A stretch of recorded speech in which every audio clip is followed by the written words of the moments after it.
In 2018, a crack appeared in Kenya's Rift Valley, so suddenly it stopped traffic. A highway had split, not from an earthquake, not from a flood, but because heavy rainfall had washed away the volcanic ash that had been silently filling an ancient fault for potentially hundreds of thousands of years. The crack had always been there, the Earth had simply been hiding it. And when geologists arrived, they weren't surprised. They were excited, because what the rain had just exposed wasn't a disaster, it was a window. Africa is splitting apart. Right now, beneath your feet, if you're standing anywhere near the East African Rift, the ground is being pulled in opposite directions by forces older than the dinosaurs. And when it finishes, which it will, a brand new ocean will exist where a continent used to be. This is one of the most extraordinary geological processes on planet Earth, and almost nobody is talking about it. The crack that appeared in Kenya in 2018 wasn't random. It was one visible symptom of the East African Rift System, a geological fracture stretching roughly the length of the entire eastern side of Africa, from the Afar Triangle in Ethiopia all the way south through Tanzania and into Mozambique. This isn't one single fracture.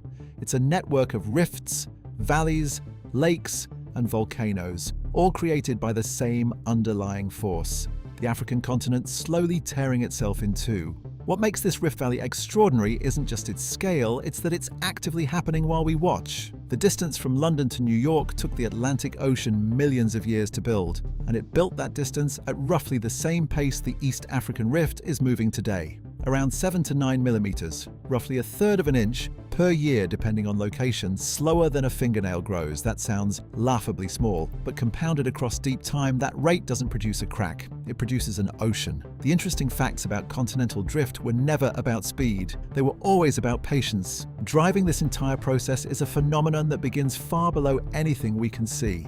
Deep beneath East Africa, a mantle plume, a column of superheated magma rising from the Earth's interior, is pushing up against the underside of the crust like a blowtorch held against a sheet of ice. It domes the surface upward, thins it, and eventually cracks it open. The Ethiopian and Kenyan highlands exist specifically because this magma has been inflating them from below for millions of years. The landscape you see is literally being pushed up from the inside. The best place on Earth to watch this tectonic plates process in real time is the Afar Triple Junction, a point in northeastern Ethiopia where not two, but three separate tectonic plates are pulling away from each other simultaneously. The Arabian Plate, the Nubian Plate, and the Somali Plate are all moving in different directions at this single point, creating a triangle of geological chaos.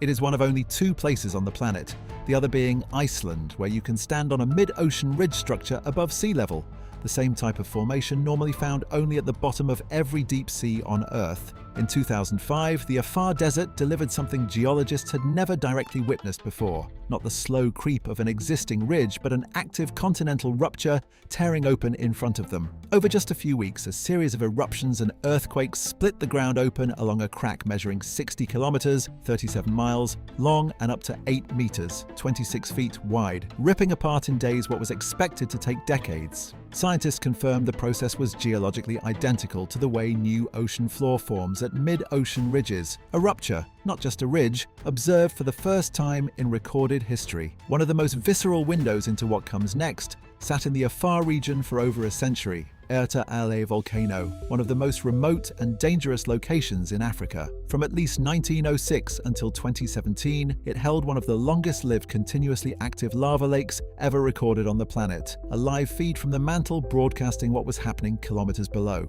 Then in 2017, a major flank eruption drained it. Local Afar people call Erta Ale the gateway to hell. Looking at what remained after 2017, a volcano still restless, still venting, still one of the most persistently active on Earth, it is not difficult to understand why. The rift isn't just tearing rock, it's filling with water. Lake Tanganyika, carved by the rifting process, already sits so deep, its floor geographically resembles a young sea more than a lake. It is the second deepest body of fresh water on the planet, after Lake Baikal, and it is still getting deeper. Tanzania's Lake Natron, fed by volcanic activity nearby, is so alkaline it can calcify animals that fall into it, its surface crusted, its chemistry close to ammonia. The Great Rift Valley isn't just geology, it's a slow-motion preview of an ocean being assembled piece by piece.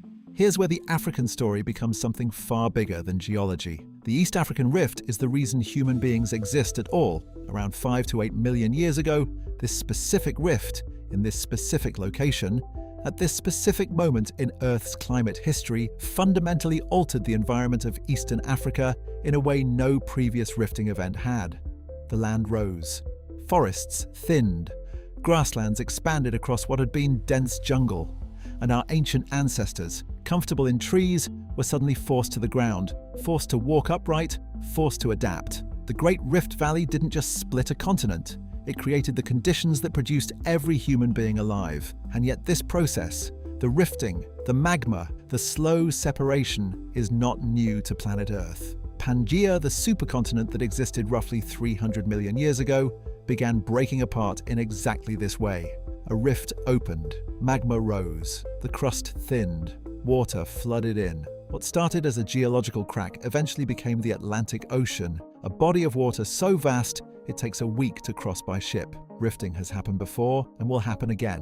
What makes the East African Rift extraordinary is not that it is unique, it is that we are alive to watch it. But rifting doesn't always win. Roughly 1.1 billion years ago, North America tried to tear itself apart. A rift opened beneath the American Midwest, stretching from Kansas up through Michigan, almost as long as the East African Rift. Magma poured out. The continent came within a geological breath of splitting open. Then compressive forces from a distant collision squeezed it shut before any ocean could form. Today, buried and silent beneath the Midwest, that failed attempt is known as the Mid-Continent Rift, the deepest healed rift ever found on Earth. Lake Superior sits in the scar. North America got lucky. Right now, in villages across the floor of the Rift Valley, families are living on ground that is being pulled apart beneath them. Roads crack without warning. Wells run dry as fault lines shift. Communities that have farmed the same land for generations are watching the Earth change in ways they cannot explain and cannot stop. They are not living beside history. They are standing on top of it on one of the most geologically active stretches of land on the planet, in the middle of an eruption that happens too slowly to feel but too certainly to stop. The Red Sea gives us the most important clue about what comes next. 20 million years ago, the Arabian Peninsula was attached to Africa. Then a rift opened, the same process, the same magma, the same tectonic forces at work in East Africa today. The Arabian Plate pulled away, the Red Sea flooded in. What began as a crack in the desert became an ocean corridor connecting continents. Today the Red Sea is still widening. It is, by geological definition, a young ocean, and it started looking exactly like what East Africa looks like right now. When the East African Rift finally completes its separation, geologists estimate somewhere between 5 and 10 million years from now, the Horn of Africa and everything east of the rift will detach and drift away. The lowlands of the Rift Valley will flood. A new ocean will form, smaller than the Atlantic, with its own deep sea trenches, its own weather systems, its own tectonic identity. The planet map will be redrawn. A place that was landlocked, savanna will become seafloor. Pull up a map and look at Africa's western coastline and South America's eastern coast. They fit precisely. The bulge of West Africa slots into the curve of Brazil like two pieces of torn paper held apart. Around 130 to 180 million years ago, the same magma, the same mechanism, the same slow pull ripped them apart so cleanly their rock formations and fossil records still match across an ocean thousands of kilometers wide. That is not geography. It is forensic evidence of a split identical to what is beginning in East Africa right now. We have explored less than 5% of Earth's deep oceans. We know more about the surface of Mars than we do about the bottom of our own seas. And yet here in East Africa, a new ocean is being assembled in front of us, 1 millimeter at a time, one eruption at a time, one geological crack at a time. Somewhere beneath the floor of the Rift Valley right now, magma is pushing upward. The continent is pulling apart. The sea is waiting. Planet Earth doesn't ask permission. It just keeps moving.